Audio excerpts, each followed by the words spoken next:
Hi everyone, welcome to my channel. Today I'll be sharing online shopping tips. Shopping online can be a scary experience, but it doesn't have to be, and that's why I'm doing this video, because I hope that by the end of this video you'll learn some tips that will help you save money and save some time. Tip number one is to know your measurements. I know it may seem like a tedious task to, measure yourself, but you really only have to do it once unless you gain weight or lose weight. And once you know your size, you're able to go into the size chart and pick the right item for you. Stores do vary in their different sizes, so you want to make sure that you are getting the right thing for yourself. Tip number two is to know where the business is from. This can affect various things. So one big thing is the sizing. A size medium may not be a size medium in China. And I learned that the hard way because I ordered a bathing suit in a medium, but it was teeny tiny, like it could fit my 5-year-old sister at the time. And that really sucked because I didn't pay attention, and it was a size medium to them, but it wasn't a size medium to me. The other thing is that it also affects the shipping time. If it's shipping from China, then it's going to take it a lot longer. I ordered from DHgate a while back, and the item took at least a month to get here, and so if you're in a hurry, that might not be the best choice for you. Tip number three is to read the reviews, and I really cannot stress that enough, because reviews are kind of like having a best friend that is telling you their opinion of every single item that you are looking into.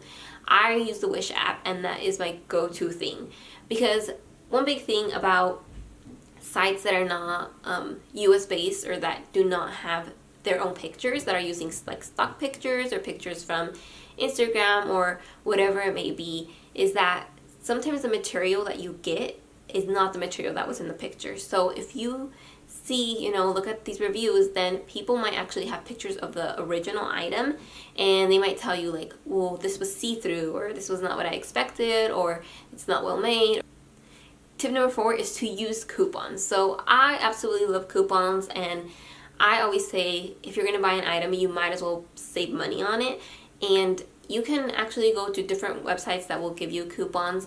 You do have to pay attention to the details, because one of the websites that I use is Retail Me Not, and Retail Me Not will have a section of coupons that are actually current, and then it'll have a section of coupons that don't even work. And it took me a while to realize that, I would click on these coupons and try one after the other and after the other, and they actually didn't work. And then in the one, like a tiny words, I think it said expired coupons, or coupons that were actually working. So I'm like, oh, well darn, like I literally wasted all my time on these coupons that like have a 0% chance of working, or like a 1%. It worked for like one person, probably on the day that it was current. But that's a really big thing. So coupons, you can also sign up for different, just like you can sign up in store, you can sign up for different like clubs and reward programs. I actually signed up for Club Cali, which is from Hollister. I have never shopped at Hollister in my life, but I took my little brother to buy some jeans, and so I signed up, and they gave us $10. And $10 is not a lot on, when you're shopping for school, because you're getting a lot of a certain item. But, $10 is like taxes. Like, then I have $10 to buy, some food, or to invest into another item. One thing that I do is that I wait for sales. So different websites will have coupons for a specific event or holidays. So when you go onto the website, it might have it right in the top. It may have a coupon or free shipping. I like to use those, and I like to use Ebates, because Ebates gives you cash back for shopping online or shopping at different stores.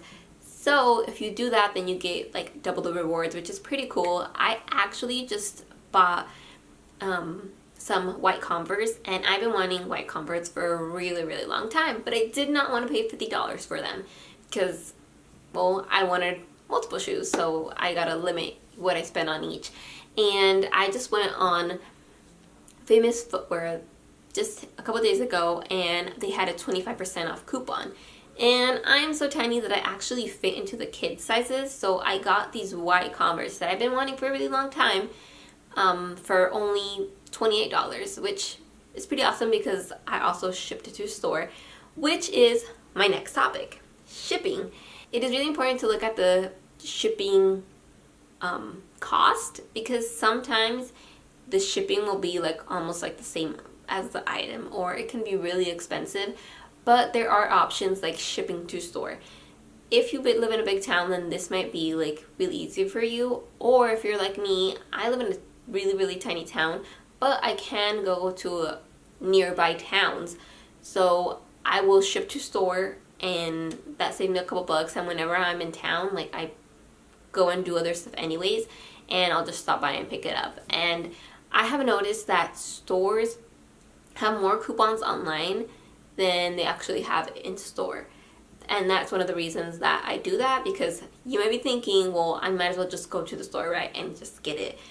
But if you shop online, then you have the opportunity to use Ebates and get cash back. And if you find a coupon, then you can use both things, and it will actually be cheaper online than it is to store. You just have to wait a couple days. My final tip for today is to know the return policy. And I know you're done and this item is going to fit you perfectly, right?